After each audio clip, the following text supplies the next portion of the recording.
लालची लकड़हारा। लालची लकड़हारे की कहानी। लालची लकड़हारा की कहानी। दोस्तों, सोनपुर गांव में रामलाल नाम का एक लकड़हारा रहता था।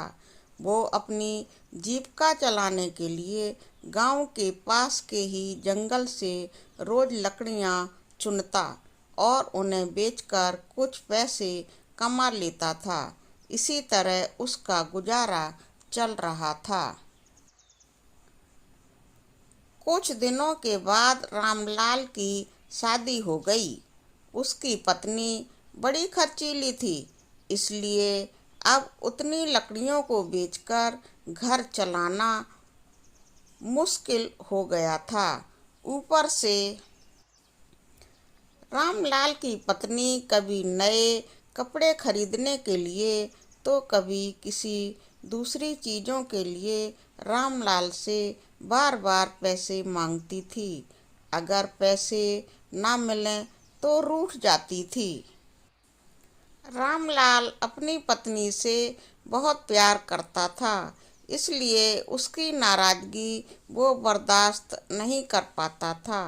रामलाल ने ठान लिया कि वो अब ज़्यादा लकड़ियाँ इकट्ठा करके बेचेगा, ताकि उसकी पत्नी को रोज रोज पैसों की कमी ना हो। पत्नी की इच्छा पूरी करने के लिए आज रामलाल घने जंगल तक चला गया और उसने बहुत सारी लकड़ियाँ चुनकर बाजार में बेच दीं। ज़्यादा लकड़ियों के ज़्यादा पैसे मिले तो खुश होकर रामलाल ने सारे पैसे अपनी पत्नी को दे दिए। अब रोज रामलाल ऐसा ही करने लगा। देखते ही देखते उसके मन में लालच इतना बढ़ गया कि उसने धीरे धीरे पेड़ काटना भी शुरू कर दिया। पेड़ काटने से और ज़्यादा लकड़ियाँ हो जाती थीं और उसे अधिक दाम मिलने लगे। लकड़हारा हर हफ्ते एक पेड़ काटता और लकड़ियाँ बेचकर मिलने वाले पैसों से अपनी पत्नी के शौक पूरे करता। अब पैसे ज़्यादा आ रहे थे तो घर भी अच्छे से चल रहा था। धीरे धीरे रामलाल ने पैसों को जुए में लगाना शुरू कर दिया। जुआ खेलने की लत ऐसी लगी कि रामलाल एक मोटी रकम इसमें हार गया। अब इस रकम को चुकाने के लिए रामलाल ने एक दो मोटे मोटे पेड़ काटने का फैसला लिया।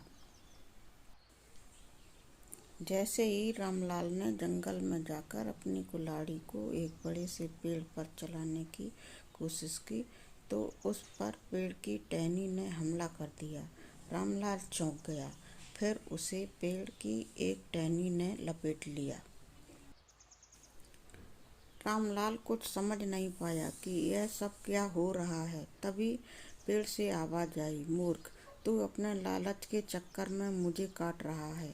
तू सारे पैसे जुए में लुटा देता है और फिर पैसे लौटाने के लिए पेड़ काटने आ जाता है।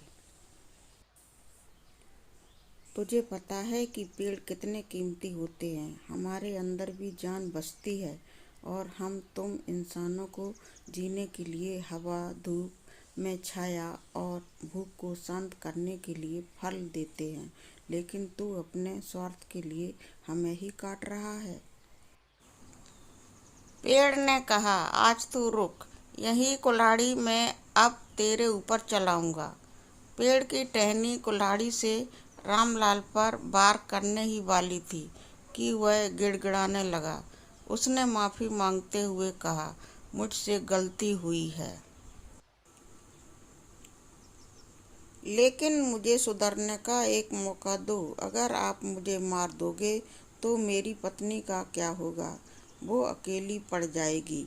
आज से मैं किसी पेड़ को नहीं काटूंगा, यह प्रण लेता हूँ। यह सब सुनकर पेड़ को रामलाल के ऊपर दया आ गई। उसने रामलाल को छोड़ दिया। छूटते ही रामलाल भागकर अपने घर गया और पैसों की लालच में न आने का संकल्प ले लिया। कहानी से सीख। लालच में आकर पर्यावरण के साथ खिलवाड़ नहीं करना चाहिए। हमें ऑक्सीजन पेड़ से ही मिलती है। इन्हें काटकर हम खुद अपने जीवन में संकट को ला रहे हैं। धन्यवाद। अगर आप चैनल पर नए हैं तो प्लीज़ चैनल को सब्सक्राइब कर लें। धन्यवाद अगेन।